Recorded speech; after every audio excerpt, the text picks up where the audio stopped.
Hello and welcome, Success Grid Nation, to this episode of the Success Grid podcast with your host, Hussein Talib. In this episode, we are going to be speaking about how to invent your life, how to implement change in your life.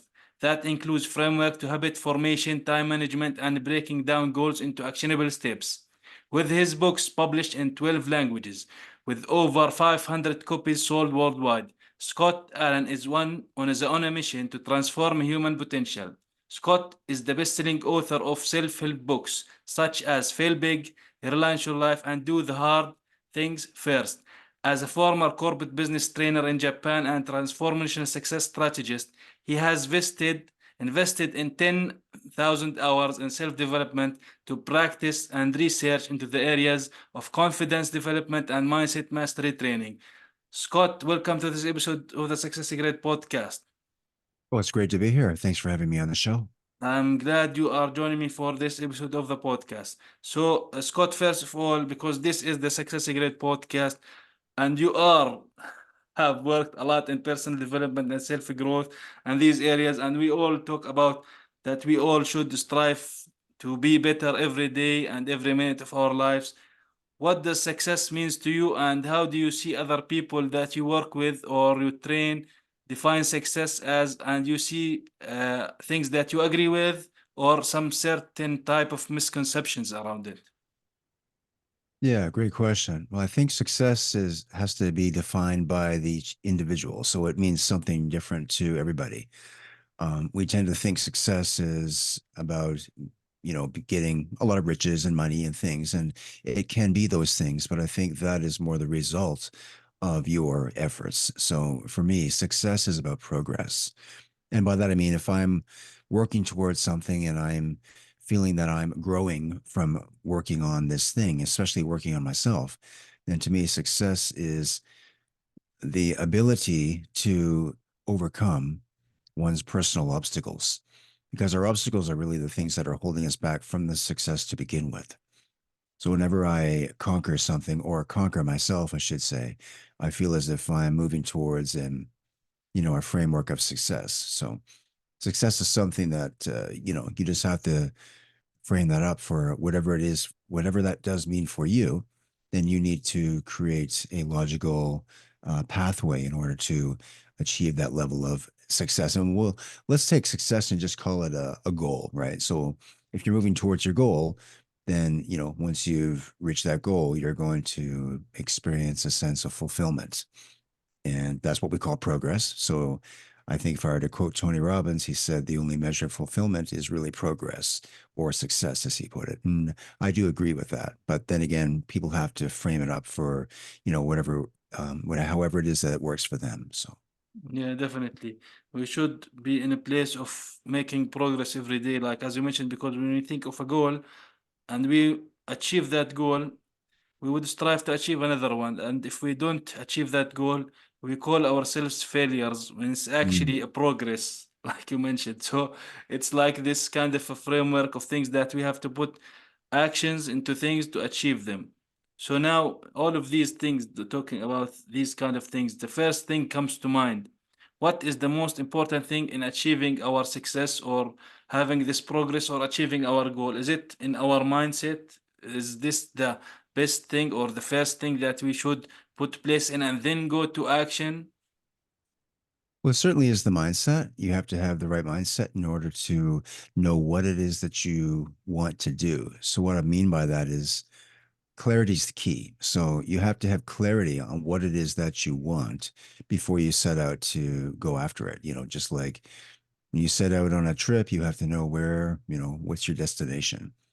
And I think what happens with a lot of people is they think they want something, they start working towards something, and they realize maybe, 3, 6 months, 1 year into their plan that they're actually working towards the wrong thing. The ladder's against the wrong side of the wall, so to speak. So you have to have clarity on what it is that you want, because without clarity, you're just wandering around aimlessly, working on, you know, working, I think, doing half of this, half of that, and not really achieving anything. And then you get frustrated and burned out. And that's when people start to give up, and they default back to the life that they used to have, and that's the life that they're probably trying to escape from in the first place. So, Yeah, definitely. This is the issue. Like when we face our first obstacle in whatever that we are doing, we start thinking to ourselves like this is not going to happen. So mm, what do you think the solution, let's say, or the kind of framework to resolve this thing that is in the back of our head? And also this will have to be in a way that we have to reinvent ourselves to go to achieve our goal at the end of it. And also, like when I say goal, it's not something that we are, when we say goal, it's not something that we always kind of do and we regularly do. Like when we talk about goal, something that's completely new to us, we have never achieved before, right? correct. Yeah. So I think too, just to define what a goal is something that's moving you towards the vision of the person that you want to be, or a vision of the life that you want to create. That's really what goals are. They're intended to be used as goalposts, really, milestones on the journey. So you're right. Like once you reach one goal, it's just the human condition is, yeah, we want to go after the next one and the next one and the next one. And that's okay. I think what's important is that it's not what you get by, moving towards that goal. It's who you're becoming. So whenever I've set a goal for myself, I have goals in business, goals in, for physical exercise and goals for personal growth. But my passion really, or obsession, is who am I going to become by achieving this goal? And that's really, I think that's what we call the pathway for personal growth is, based on that. So people can get confused thinking that they're working towards a goal because they want to achieve a financial outcome. Now that is a goal as well. If you should have goals for your finances, and that's fine, but you have to become the kind of person that once you get the money, for example, you have to become the kind of person who can actually manage the money, because if you have a scarcity mindset and you end up getting a lot of money from the results of your hard work, you won't be able to manage it. You'll probably end up losing it or wasting it. So, and we can say the same thing for a lot of other things as well. If you have a personal goal, maybe you want to run a marathon, for example, and if you've never run a marathon before, you have to break it down into smaller steps. I think you mentioned something that was important, is that people get overwhelmed actually with a lot of things with in life in general. They start doing too many things, or again, they're not clear on what it is they want to achieve, so they become very overwhelmed, and then they will actually eventually give up or start working on a new project instead of the project that they're working towards, because the goal that they're working towards became difficult, and they start something new and they start something new, so they never actually accomplish anything, and that kills their confidence. And then after that, they just start, we all start spinning our wheels and not really achieving anything. So, Yeah, the point that you mentioned there, sometimes we think we do multiple things and we think that we are progressing, but we think that we are outworking everybody else, but actually we are kind of in a vicious circle that we keep going or running around without actually achieving what should be achieved, or what should be done, or what what we are should be. So do you think that this is a way of people thinking that, yeah, I'm doing multiple things because I am seeing myself doing more than other people? Or do you think this is the way I see it? It could be not the way to go, because at the end of the day, at the end of the year, at the end of the month, we will not achieve our goal, whatever it is. And something very important you mentioned, whatever the, let's say, the end goal for ourselves, it's financial goal or whatever, mm, like we should think about how things, or how our success or progress also, as you mentioned, changes us as humans. This is very important, right? yeah, oh, definitely. Yeah.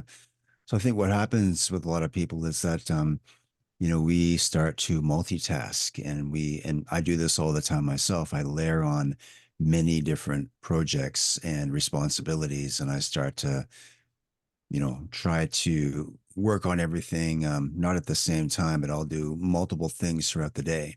And I get it. I mean, people are very busy, so we try to do everything because we're impatient and we want everything at the same time. We want to achieve success tomorrow, not 5 years from now.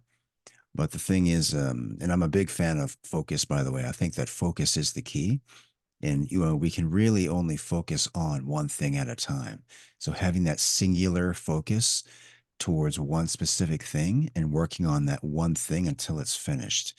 Now, that's easier said than done because when we're working on multiple projects or we have multiple passions and things that we want to pursue, we can get pulled off course. So if I'm working towards maybe I'm working towards building my coaching program, and then I get pulled away towards building my website and then writing a book and all these things.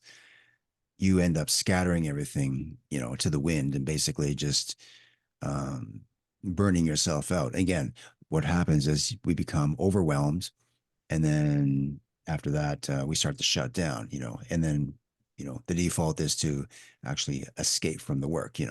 We'll start to look for other things that we can work on.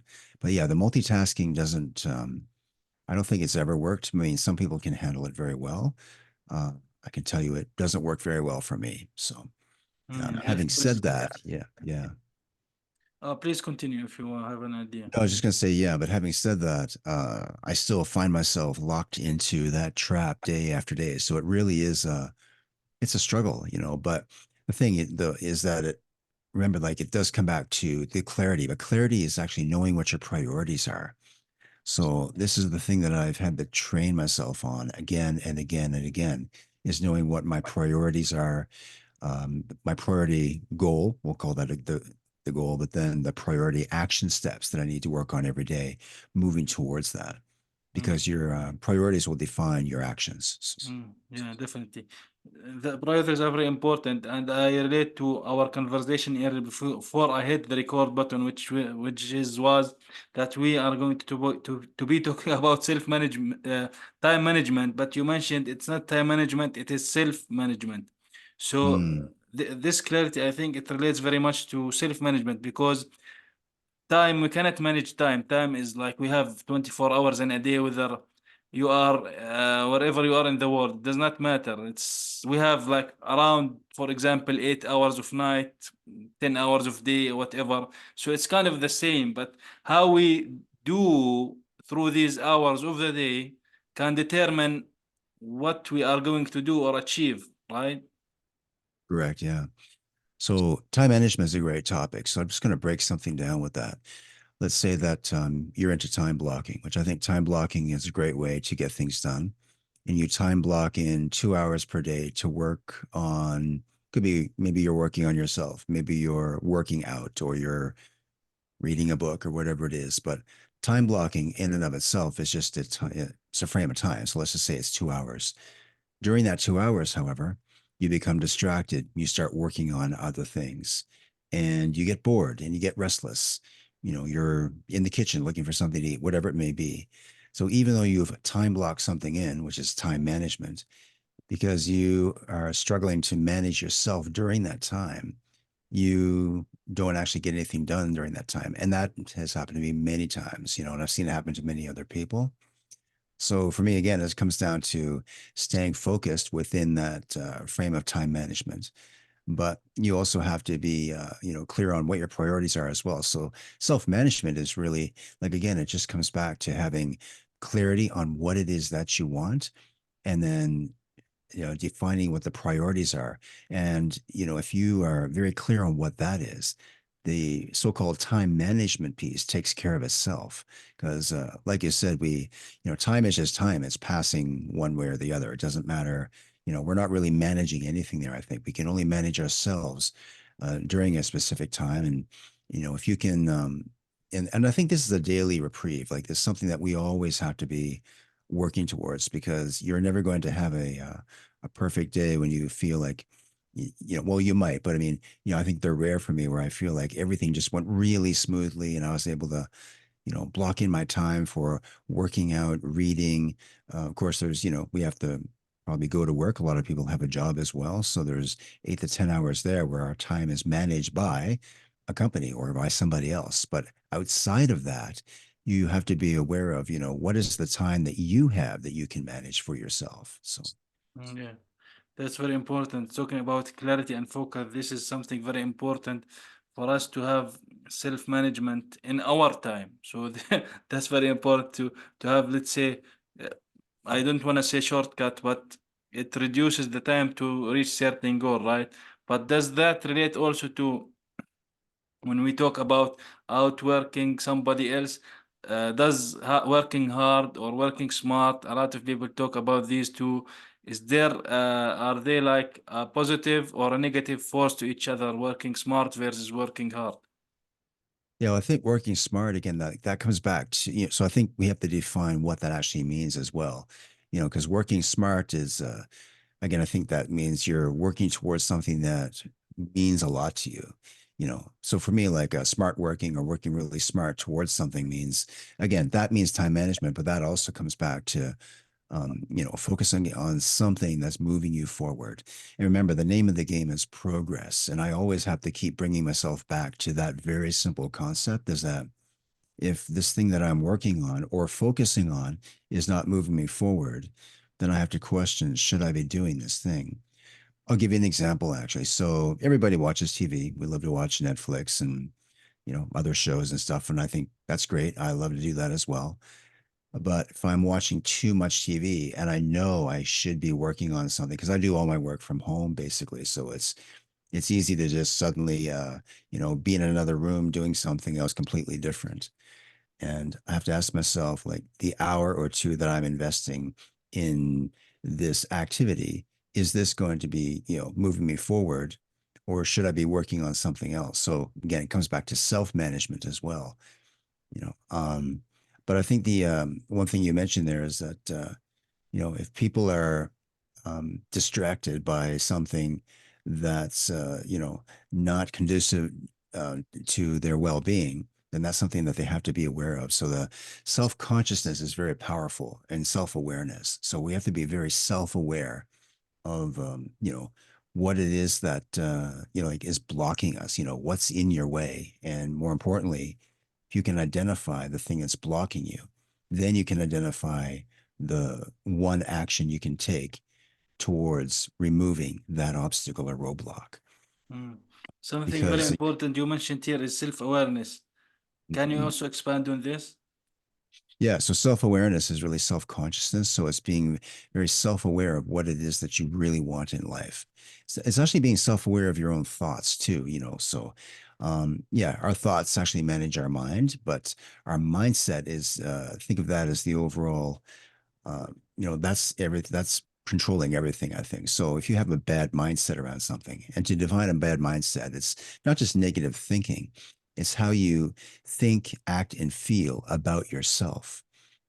So for me, when I'm focused on a healthy mindset, then I become more self-aware of myself. Like, how am I acting in this moment? Am I breathing? So I love breathing, by the way. And I mean, like focusing on deep breaths and just working on that throughout the day.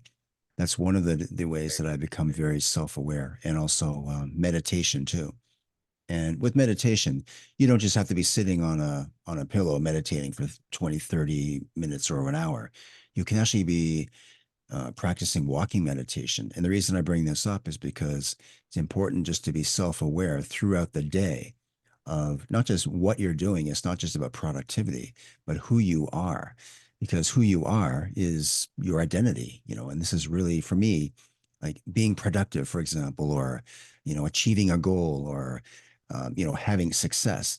This all actually adds up to your identity, and identity is the key because your identity is how you see yourself. And I think at the end of the day, what really matters is how you feel about yourself.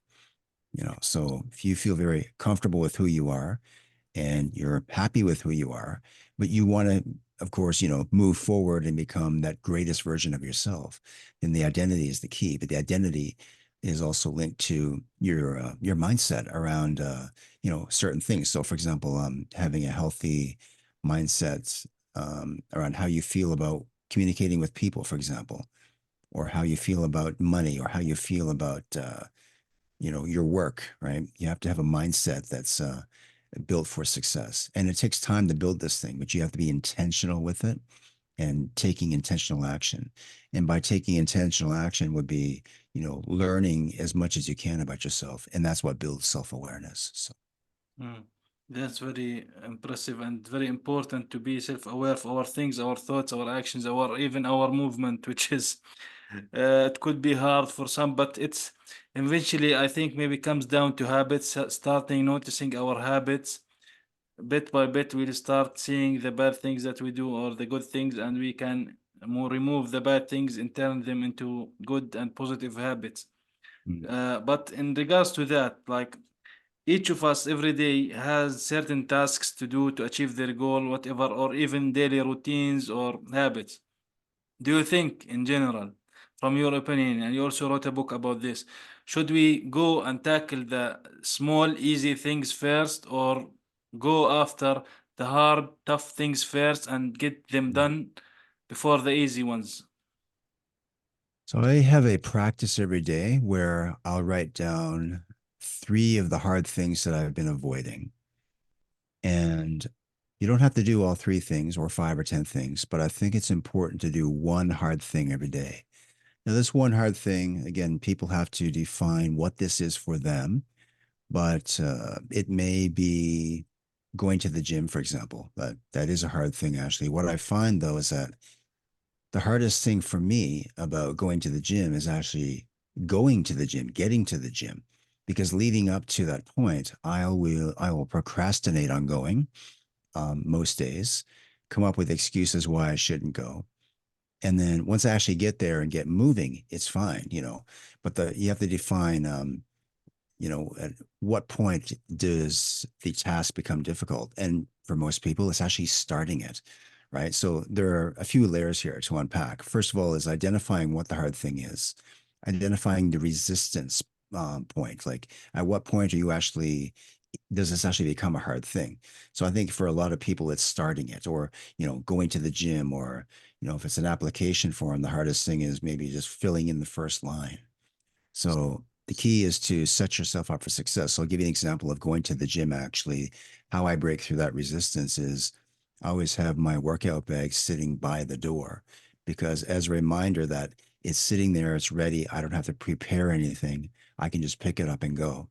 And then I'll just break things down into small steps. So, getting into the car or walking to the gym or however it is that you're moving towards there, just break everything down into smaller steps. And you can use this practice for anything. I'm just using that as an example. But starting, the practice of that hard thing is the key. And then you can just put yourself on a timer for 5 minutes or 10 minutes. So, I have a certain project that I'm working on that's been really difficult. And I have resistance every time I sit down to work on this project. But the hardest thing for me on with the project is actually sitting down and starting it every day. So once I'm into it for 5 or 10 minutes, it starts to get easier because I've gotten some momentum. I'm building some energy around the project, and then I can continue to work on it for probably 30, 45, or 60 minutes. So Yeah, that's very important you mentioned that. It's always like I could feel it. Sometimes I'm excited to go to the gym, it's great, but sometimes you're not. But it is kind of true. Like the thing that we don't want to do is like to go there. But once you are there, once you mm, change and you're in the locker room and changing your clothes and start working out, you are really motivated to do the work. But the thing is, it's keep repeating the same day. So we need to reach a point where it's like what you are doing, having this gym bag in front of you all day, basically, or when you kind of it's time to go. So that's very important. What in your business or career, what is the worst advice that you have ever received? the worst advice? Yeah. Hmm. Probably the worst advice I've ever received. I don't know if it's the worst advice, but it was advice. And I think it was, if you want to succeed in business, you should be everywhere, doing everything and being seen by everyone. Um, so what that means is, I should be on all the social media platforms, creating a whole bunch of content, and putting a whole bunch of stuff out there.